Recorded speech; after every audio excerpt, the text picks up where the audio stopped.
to track with the coalition's determination and stubbornness on this issue, because it really is a good principle, hazardous waste recycling, trumped by an even greater principle.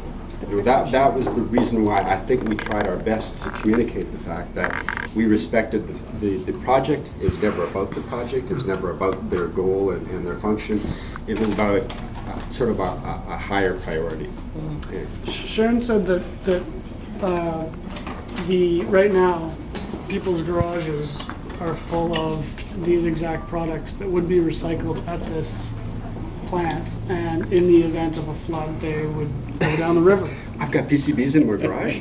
Oh my God. Well, you might in paint, in light bulbs. Do you have light bulbs? Yeah. You would have those things, and she's saying those things are now, maybe will be recycled less or not recycled at all. And so the situation she implied the situation is even worse than if this plant were here. Yeah. Well, I think Aevitas will probably find their way to locating the project somewhere in a significant, in an important, and I guess a useful for their purpose. I have no doubts that they'll move on. Other communities, they do have services for their citizens to go and drop off these hazardous materials. Yeah. So Maple Ridge, for example, has got We have that here. Well, there you go. Maybe. But they're not being recycled. Like the mercury is not being extracted from the bulbs anywhere. There's no place in BC where that's being done. That's why Aevitas was going to do that on behalf of the And we province. completely think that's a very necessary thing to happen. Mm-hmm. It's just the location. Yeah. We really want to see this happen. We wish that Aevitas would work with the community to make, to find an appropriate location, but that conversation didn't really happen. Right. But, Should we move to another background, or are we okay?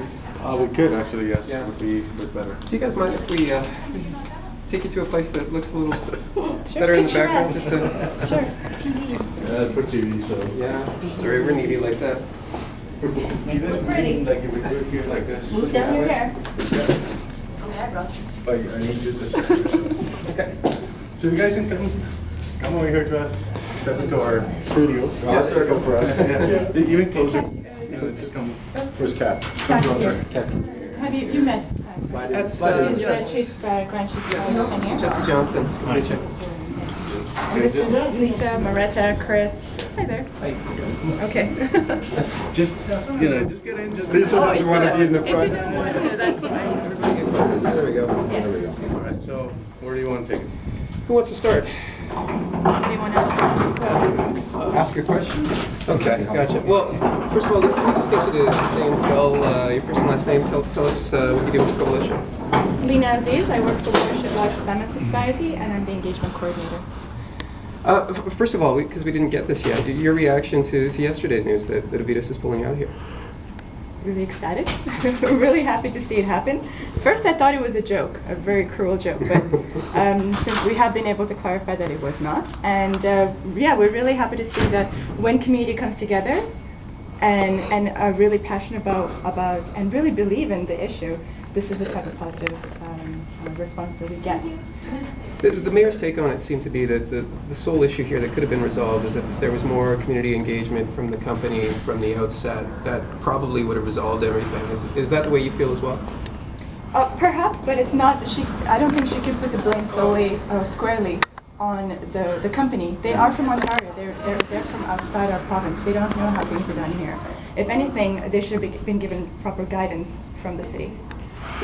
So what should the city's role be? I mean, if another application comes forward 6 months from now, what would you see from the city that you didn't get this time?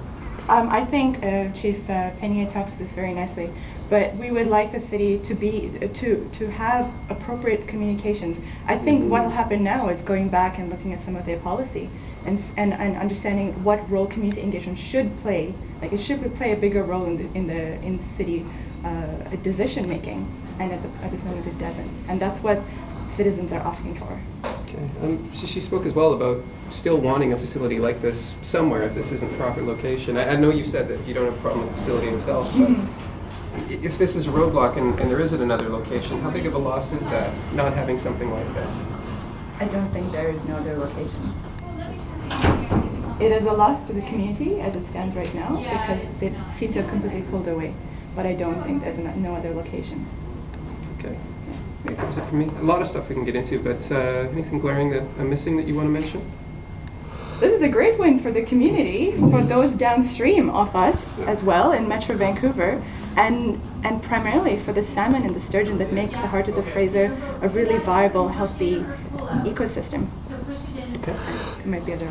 Sure. I guess one of the things I would just Yeah, want we just want to step over here. Actually, let's try this and Just change it up just a little bit. And then looking at Jessica. Yeah, I know, it's not easy, but you have to look at me. And just in case if there's someone else that ends up looking at the tape that's not me, can we just get you to say and spell your first and last name and give us your title? My name is Clarence Penier, Clarence, Pennier. I'm one of the Stala Grand Chiefs.